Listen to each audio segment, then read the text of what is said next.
Good morning, guys. Morning, ma'am. Good morning, Good ma'am. morning, ma'am. Good Good morning, morning, ma'am. ma'am. Morning, ma'am. Hope everybody is fine. Yes, ma'am. Yes, Are ma'am. you able to see your LMS? Ma'am, no, ma'am. I am Yes, not ma'am. able to access LMS. You are not able to access LMS. No. Have you informed your program leader about it? Yes, ma'am. I have written a message to her. Mm-hmm. Okay. Hopefully by today evening, your problem is sorted. Still, if it is not sorted, then tomorrow I will try. Okay, ma'am. Okay. Yeah. Acha, on LMS, I have uploaded your 2 textbooks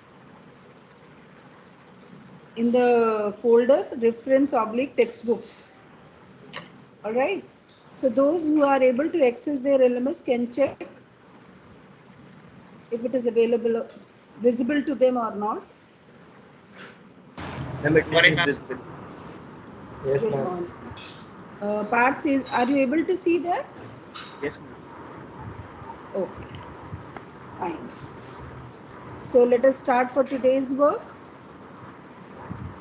We had discussed many types of matrices in the previous class, in the introductory class. Your syllabus starts from page 285 in H.K. Das, if I am right. Let me check it one more time. I think it was just a minute. Matrices starts. There is a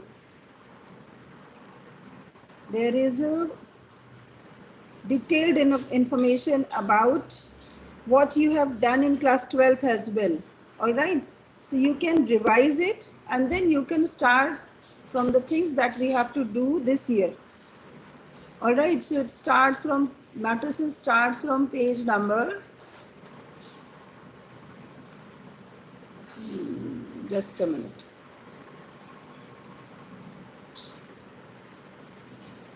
This is page number 269 in H.K. Das.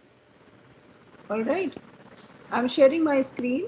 I'll skip though few things that you are supposed to study on your own. I'm just sharing my screen, see if it is visible to you or not.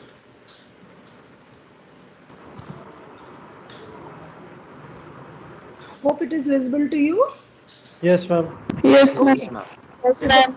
the PPT that is uploaded is brief, uh, briefly mentioning your syllabus. All right. The detailed things are there in the textbooks because it is not possible and feasible to write everything in a PPT. All right. So that day, what we were discussing is this, if you remember, various types of matrices, right?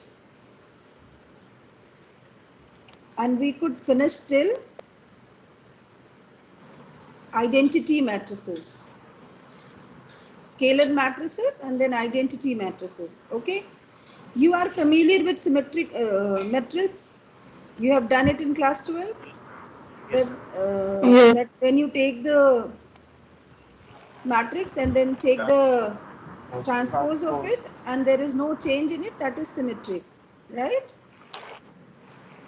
So I'm not taking it in detail, just mentioning of it. So this is symmetric part, this part, and then this is a skew symmetric part that you are taking the transpose, then you get skew symmetric.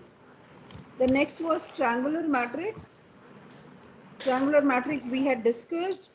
Transpose you are familiar with.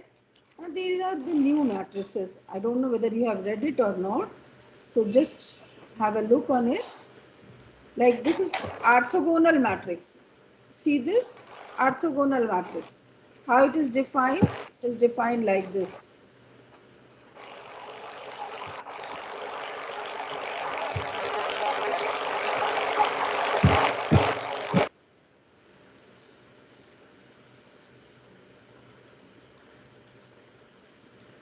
This is the condition of orthogonal matrix. And if you have this, then it is said proper orthogonal, proper matrix, right? So this is very important condition. This gives a very specific type of matrix. Then comes conjugate of a matrix. Here you did transpose of a matrix, right? Transpose Yes, of a ma'am. matrix. In transpose, what you did? You have just converted row into column and column into row, right? And what all you have here is real numbers. Now, if you have complex entries in this matrix, and if you have to find the conjugate of the matrix, then conjugate is very simple to find. See this conjugate matrix. What is done in this? Just compare whatever entries you have inside, you just take the conjugate of it. Is this understood? In conjugate of Yes, ma'am. matrix, whatever entries you have in the matrix, you take its conjugate. That's all. Okay. Now comes A theta. A theta. What you do, you get the conjugate and then you get the transpose of it. Then the matrix that you get is known as A to the power theta. This simply states that you are dealing with the complex numbers. You are dealing with the complex numbers in the matrix, or matrix entries are complex. Is this okay? Yes, ma'am. I want to explain Yes, it a ma'am. bit more. If your matrix is real, right, its conjugate will be the same because it does not contain any complex part, imaginary part. So even if you try to take its conjugate, it will remain the same. And then when you try to take its transpose, you get the transpose of it, right? But if you have a complex entries inside the matrix and you take its conjugate, the matrix changes. And now you are taking the transpose of it. All right. So A theta comes into the picture if you have a matrix which has complex numbers as its entries. Is this okay? Yes, ma'am. Excuse me, ma'am. Yes. Ma'am, will the determinant remain same? See, we are not talking about determinant here. Can we talk about determinant here? What kind of matrix right now we have? Okay, it's not a square matrix. Yes. Rectangular matrix. Right? Understood? Yes, ma'am. All right. So let's move. So you can think A to the power theta as a type of symmetry, but not exactly symmetry. What is done in it? You take the conjugate first and then you take the transpose of the conjugate. Is this okay?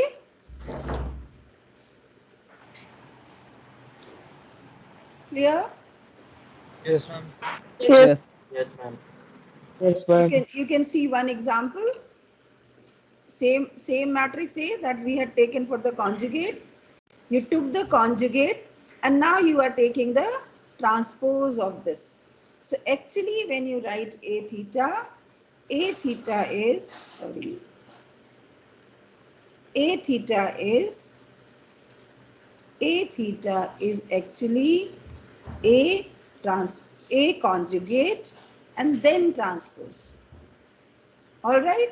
And just keep in mind, we talk about it in case of complex entries.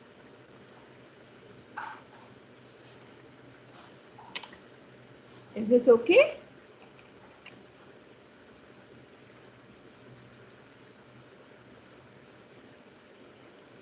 All right. Now let's proceed to the next one. Unitary matrix. Now all these definitions, there you got, I just want to show it to you. When you had real entries and you took A transpose, you got I, and that matrix is known as orthogonal matrix, right? Now see what we are getting here. Now if you have a square matrix A and if this is giving you I, then what you get is known as this. Matrix. This is known as unitary matrix. So what is the difference between unitary and orthogonal? The difference between unitary and orthogonal is when you talk about orthogonal, you are dealing with real number, or the matrix straight away with its transpose gives you I. Any square matrix, if you are able to get this with the conjugate transpose, then that what you get is known as unitary matrix. Obviously, this unitary matrix shifts to orthogonal if you are having all the entries as real entries. I hope this part is understood. All right. Yes, ma'am. Hmm? Okay. Now Yes, ma'am. we are coming to use this complex entries matrix and try to get something similar to what we have in real entries. Just see. This is one example. You can work it out to see if it is working or not. Check this. Hermitian matrix.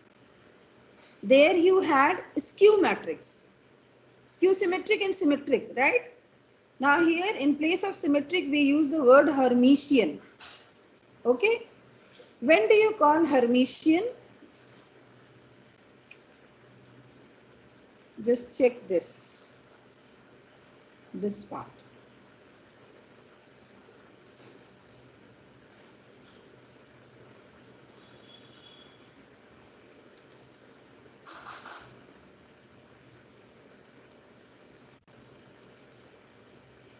This part.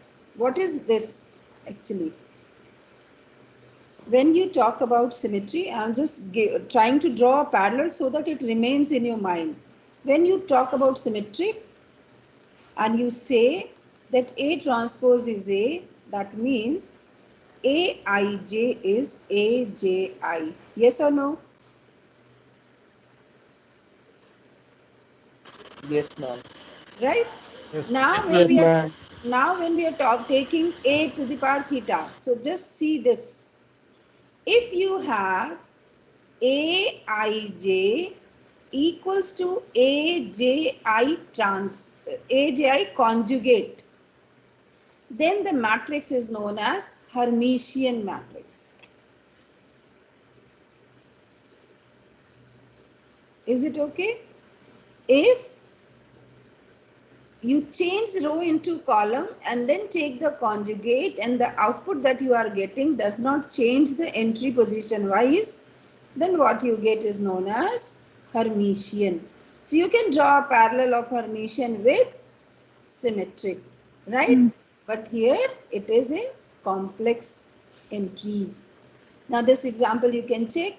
See, there is one identification sign of a Hermitian matrix, that the diagonal entries will not change. That's, I hope you can understand. Diagonal entries do not change. Okay, we will study their properties in detail. If you check this and you try to take the conjugate of it, what will you get? You will get 2 minus, right? 3 minus 2 plus 1 plus this plus minus, and then when you interchange you can see you are getting the same thing. Can you see this? When you take the, see, this is A1 2 and this is A2 1 conjugate, right? This is A3 2 and this is A2 3. Wherever you want to put conjugate, you put conjugate. You are getting the same values. Are you able to visualize this? Yes, ma'am. Okay. So when we Yes, have ma'am. Yes, complex ma'am. entries and if we are able to get this, then this is nothing but Hermitian. Okay.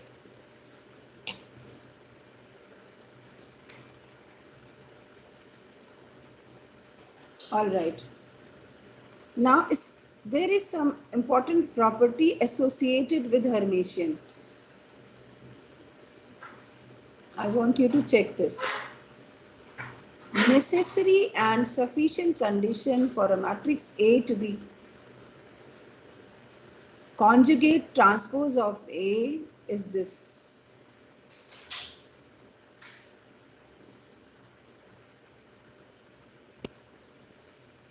I hope you can understand the condition. There we were using A was equal to A dash, and when A was equal to A dash, then you were getting this.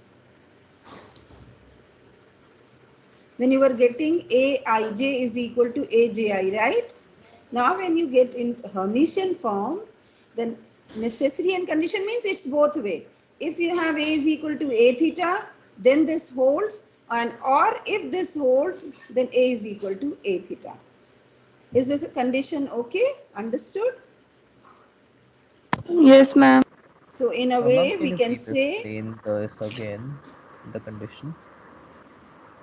The condition states that if your matrix is Hermitian, that means A is equal to A theta.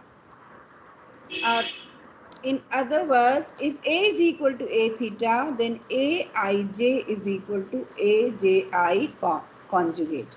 So whether you write this and say it is Hermitian, or you show this, then also it is Hermitian. So this is both way. It works both way. Okay, ma'am. All right.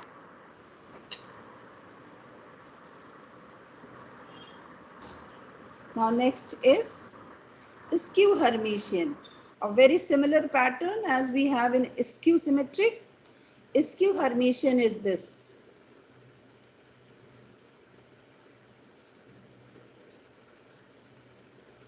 Are you able to see this? It says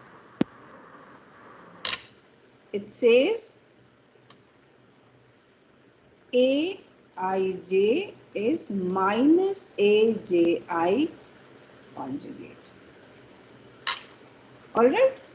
You take the conjugate and then you multiply it by minus sign. Then what are the direct interpretation or direct inferences of it? Very simple inferences. If you talk about the diagonal elements can be written as AII, right? And you are saying AII is same as minus AII, right? So you can write this AII plus AII conjugate equals to 0. When do you get this as equals to 0? What is AII? Suppose you are writing it as A plus IB, right? Then this will be A minus IB equals to 0. That means A 2A equals to 0. That means A equals to 0, right? And what was A for AIJ? AII? The real part. Yes, Right? So one very important notification is, or direct inference of this is this.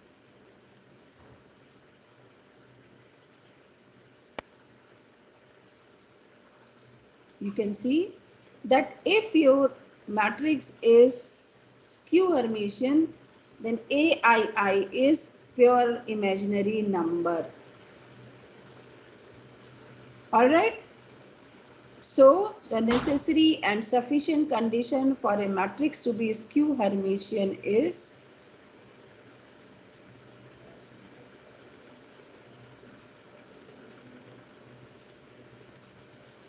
this or this, whatever you can feel. Is it okay? Ma'am, why isn't the Yes, diagonal ma'am. elements need to be zero? Real part is zero, that I understood, but the imaginary part, I don't Imaginary part can be understand. anything because the equation does not contain B. If any equation does not contain B, that means there is no restriction on B. B can be Yes, ma'am, imaginary B.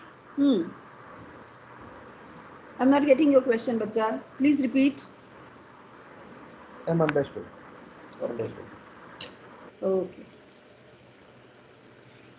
Now these are some more matrices. Let's do it quickly. Idempotent matrix.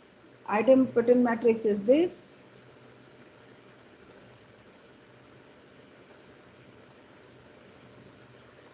This is idempotent matrix. That means you are able, if A square gives you A only, then it is idempotent matrix. A matrix is called periodic matrix. if after certain multiplication you are able to get back the matrix. All right, like idempotent matrix is periodic, right, with period 1. You can write it now. A square is A, 1 plus 1, and that gives you A. All right. It is there. This is the part of HK Das. You can revise it. Okay.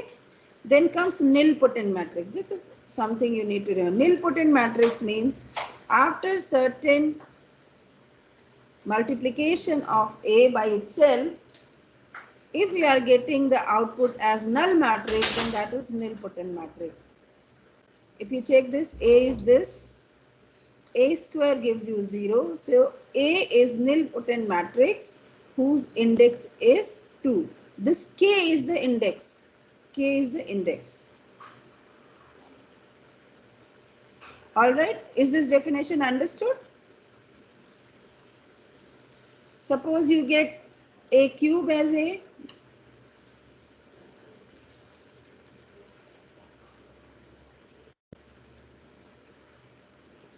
Suppose you get A cube as A.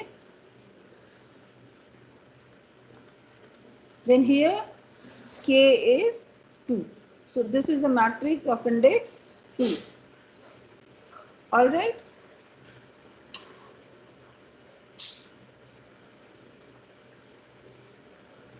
Is this okay? Yes, ma'am. Next is Yes, involuntary matrix. Very simple one. If A square gives you I, then it is said to be involuntary matrix. Obviously, A is acting as its own inverse. Then only you will get this particular thing, right? Is this okay? If A square is giving you I, that means A is acting as its own inverse, because you know A into A inverse gives you I. All right. An example is involuntary matrix. Equal matrix we have discussed. Now comes singular matrix. Though you are familiar with singular matrix. When do you call a matrix singular? When its determinant is 0. When its determinant is 0. So if the determinant of matrix is 0, as a one important thing, what all matrix we are discussing here, they all are square matrices, all right? Because if it is not a square, you cannot talk about any of it. Do I repeat it? If A is not a square matrix, you cannot talk about A square, right? Yes, ma'am. Yes, You ma'am. cannot talk about A to the power K.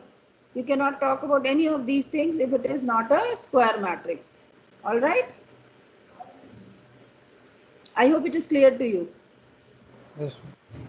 Yes. Now, these are some simple things you are already familiar with. That if these two are equal, you equate it term-wise and then you find the values. I'm not taking it, you do it yourself. Now, this is one important result. You have done it in class 12 that you can write every matrix as sum of a symmetric part and an anti-symmetric part, right? You did this? Yes, Yes, ma'am. ma'am. Yes, ma'am. Yes. Yes, ma'am. So this is just a Yes, revision ma'am. of it. If you have a square matrix, you can always write it in this form. All right. So I'm not taking things that you have already done. It is there. You can revise it. Properties, you know, submatrices we have discussed. Now this is something I want to just have a revision. That if you multiply a matrix by a scalar, what happens? That scalar is multiplied by every element of the matrix. I hope you remember this. Just wanted to brush it up for you.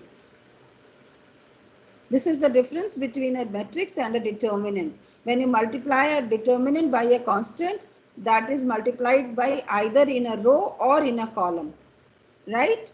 But when you multiply a matrix by a constant, it is multiplied by all the entries inside the matrix. Like if we are taking 3a, then 3 is multiplied with 2, first row, first column, second column, third column. All the three columns are multiplied by 3 and then this is the output.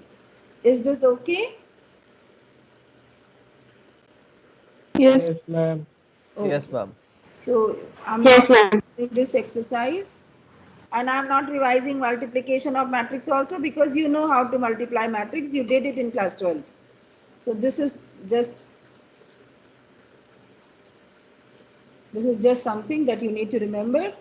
that when you are taking AB transpose, then it is reversing the order, right? If A and B are two matrices conformal for product, then their product is in reverse order. Then properties, it is not commutative. This is something very important. This is something very important. It is associative.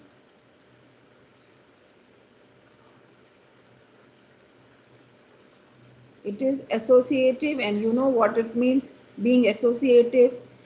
Matrix multiplication is distributive over matrix addition. Matrix of when you multiply by I, it doesn't change the output. Multiplicative inverse of a matrix exists if this holds, and you know what it is. You can find the inverse if it is a non-zero matrix, right? And in that case, A into A inverse is A inverse into A is equal to I. That's why when we were talking about A square is equal to I in case of which matrix? Check it. And if you have power 0, then that value will be I, and I to the power n is I only. So these properties you have actually already done it in class 12. I'm not taking it. Today's focus is basically rank. So I want to focus on rank. I hope by now things are revised.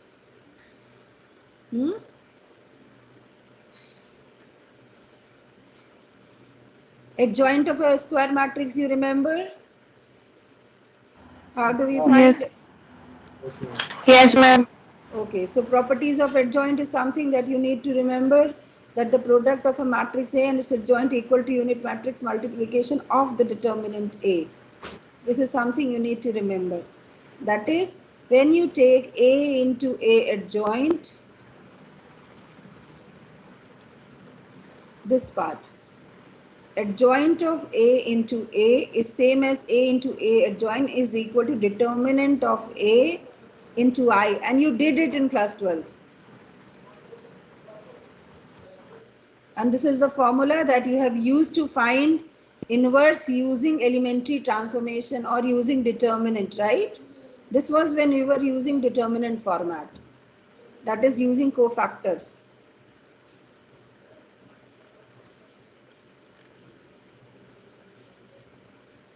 Elementary transformations we have discussed in the previous class.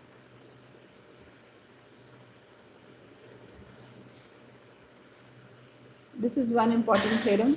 Every elementary row transformation of a matrix can be affected by pre-multiplication with the corresponding elementary matrix, right? See what you did? You did the transformation and this you got, and output does not change. See? So I'm not taking this, you have done it.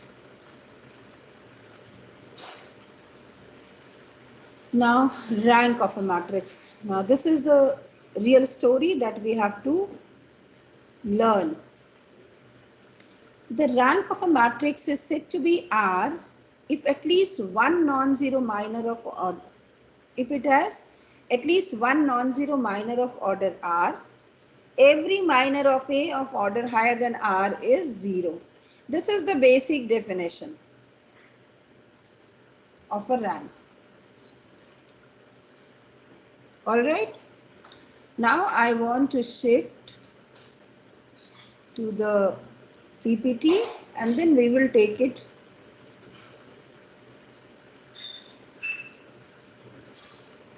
Now, is this visible to you? Yes, ma'am. PPT? Yes, ma'am. PPT is visible. Yes, ma'am. Okay. ma'am. Yes. Okay, fine. Now, let us see how to go about it. A number R is defined as the rank of a matrix of the type M cross N if it possesses the two properties. Each minor of order R plus 1 of the matrix A vanishes. There exists at least one minor of order R of the matrix A which is not 0. It is just written the same thing in reverse order, what we have read in the previous textbook. The rank of a matrix A is denoted by row A. Okay. The rank is denoted by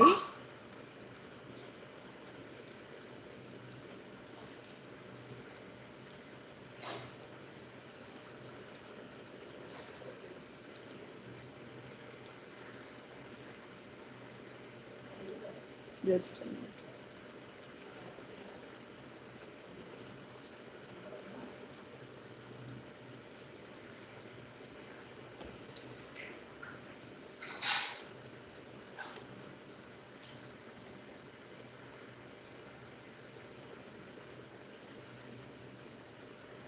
All right. In other words, the rank of a matrix is the order of any highest order non-zero minor of the matrix. Any highest order non-zero minor of the matrix. Is this part understood? Ma'am, please explain it a bit. Suppose you have a matrix. Let me take some example. Just a minute.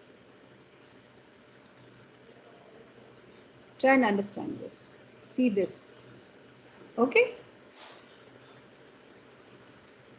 Now what all are the minors of this? You can select any minor, this whole thing as a minor. So if suppose I try to take the determinant of whole, every matrix is its own minor if it is a square matrix, right? Now you find the determinant, that determinant becomes 0. Now we will try and look for the 2 cross 2 minors. So like this is 1 2 cross 2 minor, right?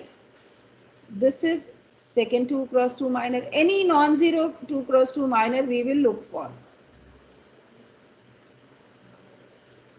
Right? Now luckily when you take 1, 3 and 2, 2, this minor, if you take 1, 2 and 2, 3 and you try to take its determinant, the determinant is giving you -1 which is not 0. Right? You select any other minor of 2 cross 2, you may be able to find all non-zero values. Luckily here all other minors are giving you non-zero values, right? But if you take the minor of higher order, that means if you take the minor of 3 cross 3 order, then the determinantal value is 0. Are you understanding this?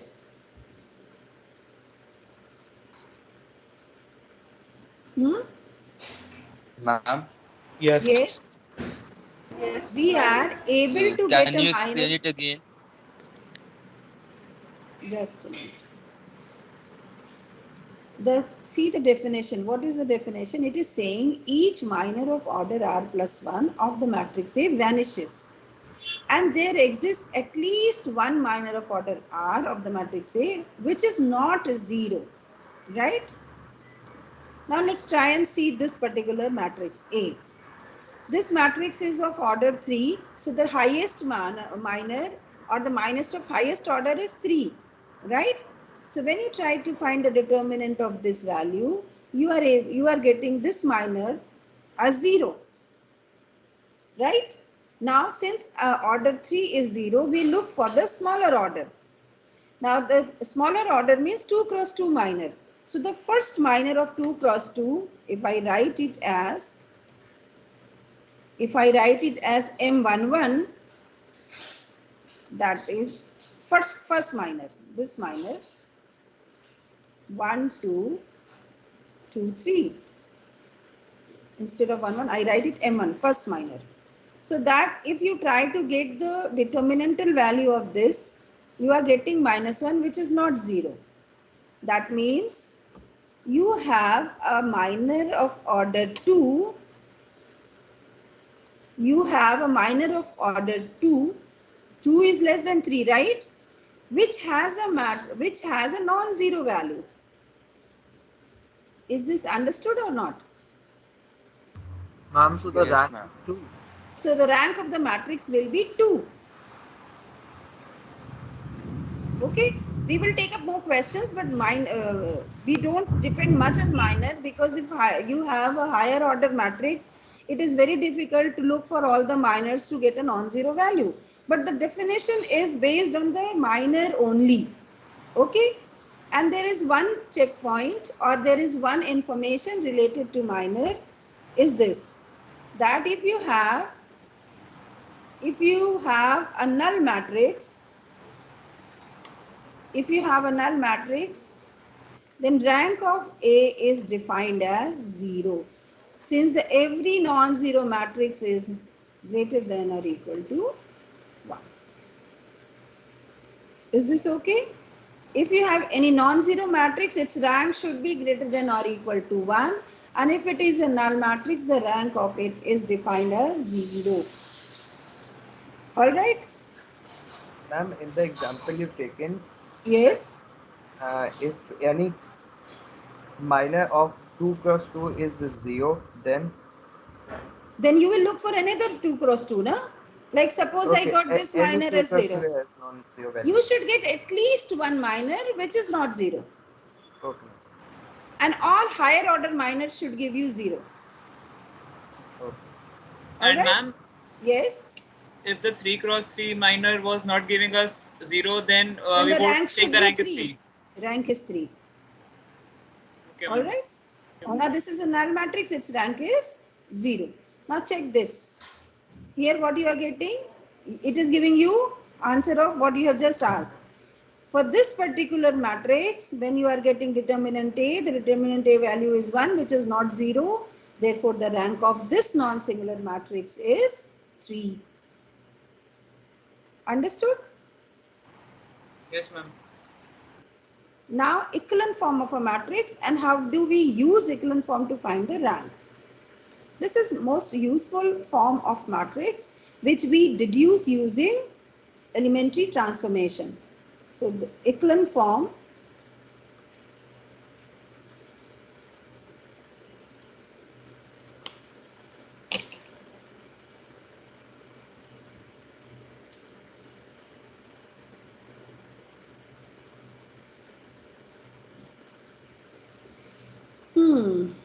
okay, there is some issue with the PPT. It holds the following property. First property, each row of A which has all its entries 0 occurs below every row which has a non-zero entry. This is important. Every row of A which has all its entries 0 occurs below every row which has a non-zero entry. I will tell you what does it mean. The first non-zero entry in each the first non-zero row. The first non-zero entry in each non-zero row is equal to 1. The number of zeros before the first non-zero entries in a row is less than the number of such zeros in the succeeding row. It sounds difficult in reading, but when we do it, it is not difficult. Just a minute. Let's try and understand this.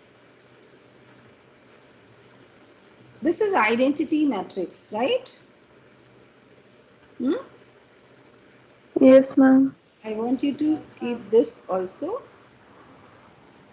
Can I see this in some other form? No, one page at a time.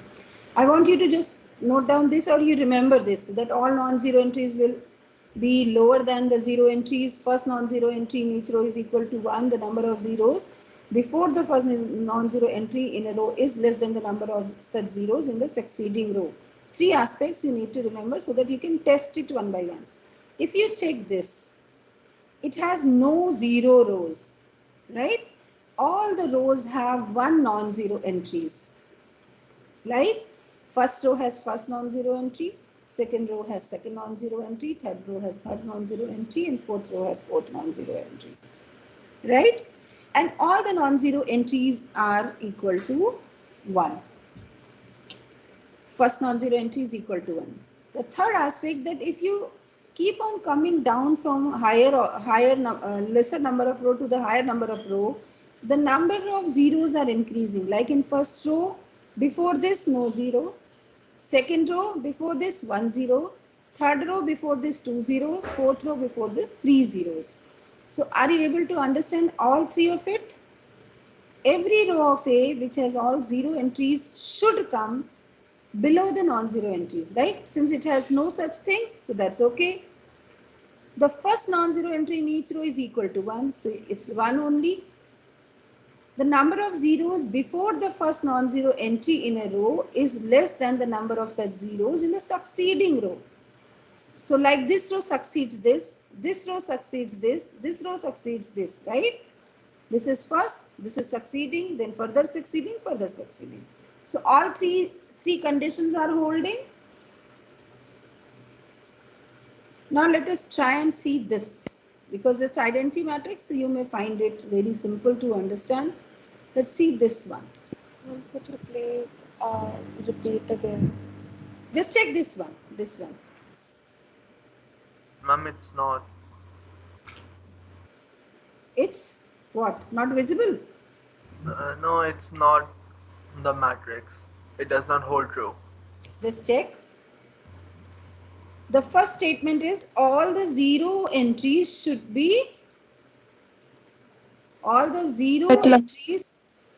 the bottom side, right? It should be Yes, ma'am. It has one. below the rows which contains non-zero entries. So all the zeros and entries, it has this row which has all zero entries, and it has this row which has all zero entries. So obviously it is succeeding the rows which have non-zero entries, right? But what about the A matrix? A matrix does not have any zero row. All the rows have some non-zero element. Yes, ma'am. So it's not an echelon form, right? It is in echelon form. It is not, see, if it contains zero rows, then those zero rows should come in the bottom. Here Okay. it does not contain at all. There is no zero row. So first rule is not violated here, right? Okay. Now focus on this. It has zero rows. If you check, both the zero rows are at the bottom of non-zero rows, or non-zero rows have succeeding zero rows, right? Like second point, the first entry in non-zero row should be 1. This is first entry in the non-zero row. This is first entry in the non-zero row. This is first entry in the non-zero row, right?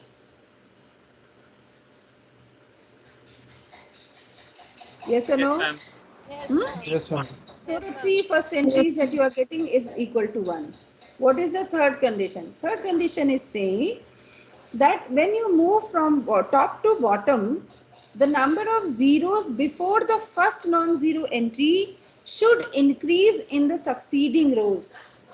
Now this is first row, this is its succeeding row, that is second row, this is its succeeding row, that is third row. No zeros, 1 0, 3 zeros. So number of zeros are increasing now as you are moving from upside to down. Yes, ma'am. Right? So this is in echelon form. Is it okay? Yes, ma'am. Ma'am, if Yes, the ma'am. element has Yes, ma'am. 2 Somebody has doubt, you can please ask right now. ma'am, कोई कुछ if पूछ the one at the position 2 is at the position 2 1, then it will be an equivalent form or not? No, Because the number of zeros. no, it will not be an echelon form. Okay? Excuse me, ma'am. Yes. Ma'am, if instead of 1, there's 2 in the Then you starting of have the to non-zero row. then you have to make it 1 using elementary transformation. Okay, ma'am. Then only it will be in echelon form. Yes. There are 3 conditions and I want you to focus on all 3. Yes. You have to focus on in all 3. Just a minute. The first condition, it states that all zero entries should go below the non-zero entry. The second condition is first non-zero entry in each non-zero row is missing here, just write it, is equal to 1. This is very important. And the third condition says that if you go from the top to bottom, the succeeding rows should contain more zeros than the preceding row. Right? So if you see this one, you have this, like it has no zeros, it has 1 0, it has 2 0, it has 3 zeros before the non-zero entry. If you focus on this, this has no zeros, 1 0, 3 zeros before the non-zero entry, right?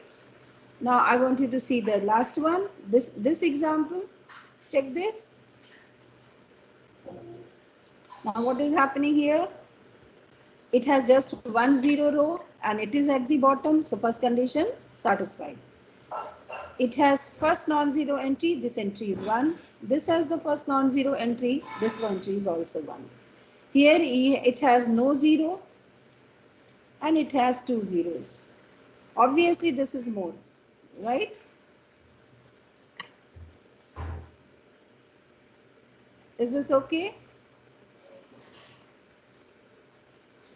Yes. Yes, ma'am. Okay. Ma'am, So please yes, explain example. example, this third one, Ma'am, first one. first one, this one. Ma'am, yes, ma'am. Just a minute. Ma'am, actually, I want to ask that in the Hmm. last row, like it is a non-zero row, na? Yes, it is a non-zero row. Then, ma'am, how it is an echelon form? It says if it has 0 rows. It's a conditional thing. Okay, If it has 0 rows, then those 0 rows should go in the bottom. okay. Okay. Okay. Ma'am, Yes. ma'am, matrix C then also satisfied all the three conditions, so it is also in the echelon form. Correct. Now check these two matrices. Check these two matrices. Ma'am, they are not in echelon form. Yes. It is not in echelon form because you are getting a 0 row, Zero row. which is above the non-zero row. And what is the problem here? Here the problem is, see, if you check these entries, after 1, the column does not contain any non-zero value, does not contain any non-zero value. See, whether you check this, whether you check this, wherever your first non-zero entry comes, then that column does not contain any non-zero entry beyond this. Are you able to see that? Like if you check this, all 0 entries. Check this, 0 entry. Check this, all 0 entries. Okay. So that is also an identification that if you are getting 1, beyond 1, everything should be 0. So first one was pretty obvious. I want you to focus on the second one. Why I am repeating this? Just check this.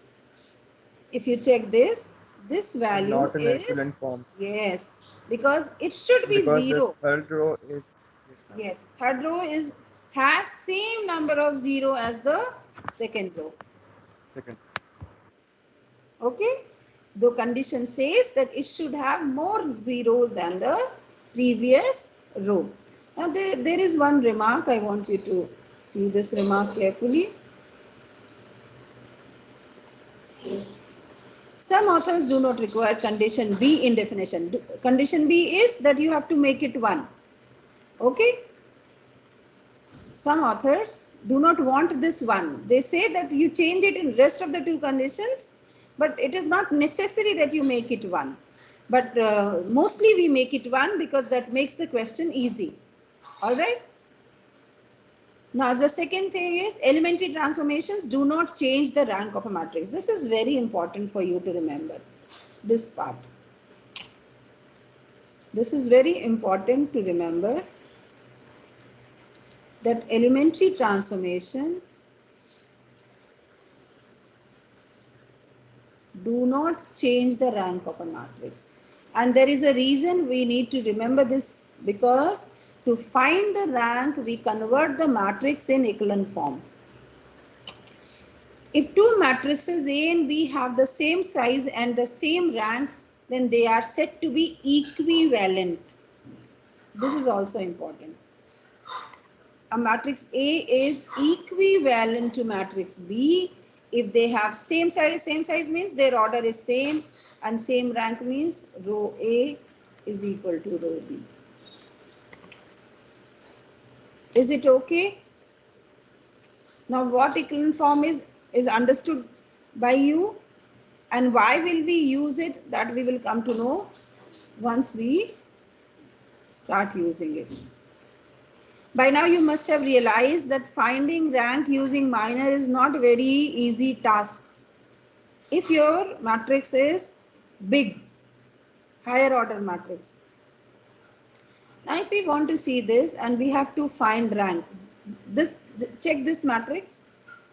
This is not in echelon form as per this definition, but if we dilute B, condition B, then this is in echelon form, right? Yes, ma'am. Yes, Okay. ma'am. So if I have to find rank of this matrix, you can see easily that we need to get the minors of rank 3 or more. If I try to find the rank 3 minor of order 3, then you can see since the third row is totally 0, whatever third order minor you take, see, you can check.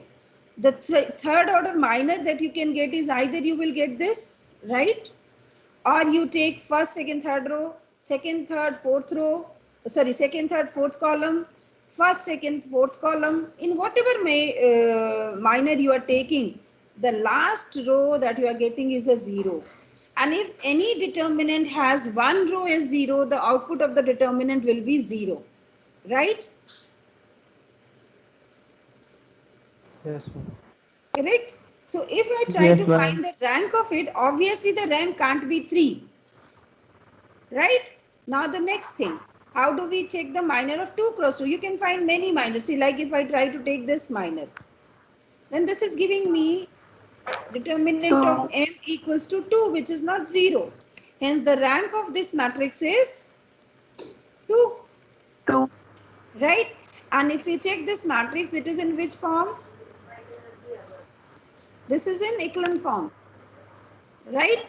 So by simply counting the non-zero rows in echelon form, you can write the rank. Straight away I can write that the rank of this matrix is 2.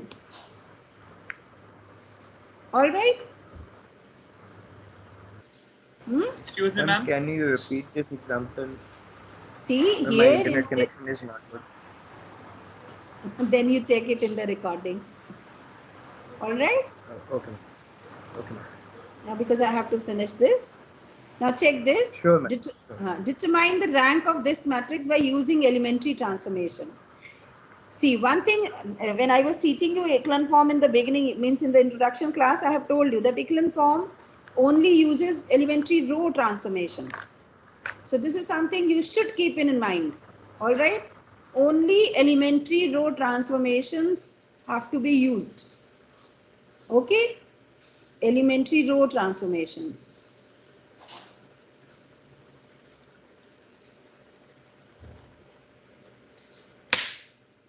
Okay? You will not use column entries. Now if you use elementary row transformation and try and reduce it in echelon form, you can check. You are getting this. And what kind of form is this? See, first non-zero row, other two rows are 0. So the rank of this matrix will be 1. Easy to get? Please, can you explain again? Yes, ma'am. See, First non-zero entry in the first row is not equal to 1. because in the beginning I told you if we dilute second condition. If we dilute Okay. second condition. All right. Otherwise, if you want to use second condition, you divide the first row by 4 and you will get 1, 1 by 2, 1, 0, 0, 0, 0, 0, 0. Now this is when you are taking care of all three conditions, and in that case also you are getting just one non-zero rank, and therefore the rank is 1. Is this okay? Yes, ma'am. Okay. Yes, ma'am. So that is all for today. Let me take your attendance. I'm able to see 47 people, and only Pranjal Arora is not visible to me. Pranjal Arora, are you there? Just hold on and please write your attendance on the chat box. I will be taking attendance.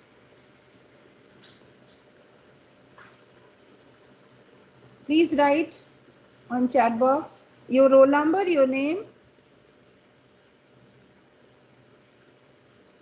I hope chat box is visible to you, or you can post it in general.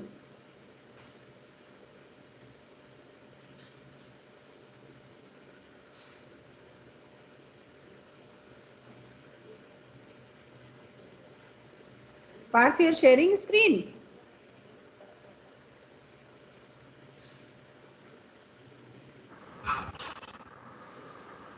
No.